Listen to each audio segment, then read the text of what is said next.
No one is suggesting there was any ill intent here, but we have received pictures from a former tenant who lived there in 2014 who said the conditions were a, quote, hellhole, not fit to live in, cat urine everywhere, loose wires out in the open, even hallways and doorways blocked off with clutter. She's joining us on the phone. Shelley, you lived there for, I guess, a total of 4 months. Really describe the situation pretty poignantly as a hellhole. Tell us about that.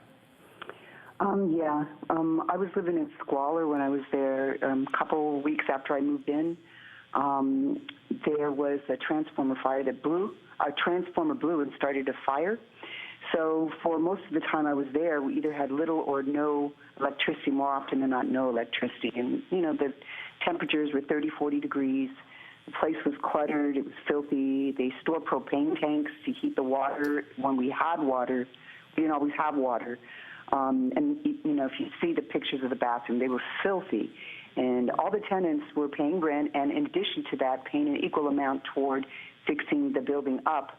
And it was all preventable. I sent Eric a letter detailing all the problems and asking for a fire plan and asking for, you know, collaboration on getting everything upgraded. He fought everything. Hey, Shelley, I want to ask you another question. We're also hearing reports about sex parties going on in the property. Did you experience that while you were there?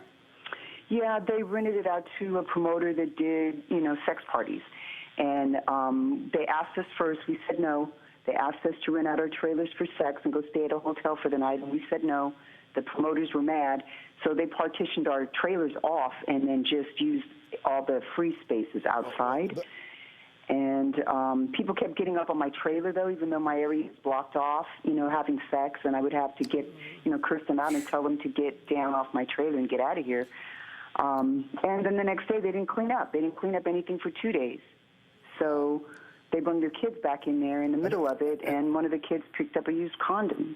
I mean, this building called the Ghost Ship. I mean, obviously there's a lot of stories that go with it, but what really jumped out for me, Shelley, was what you alluded to, propane tanks that are connected there.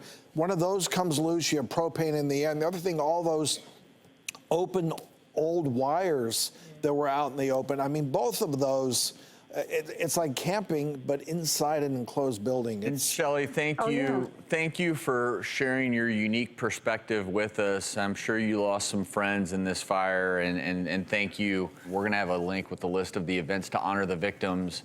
And if you want to donate those affected by the Oakland fire, head to our website, thedoctorstv.com.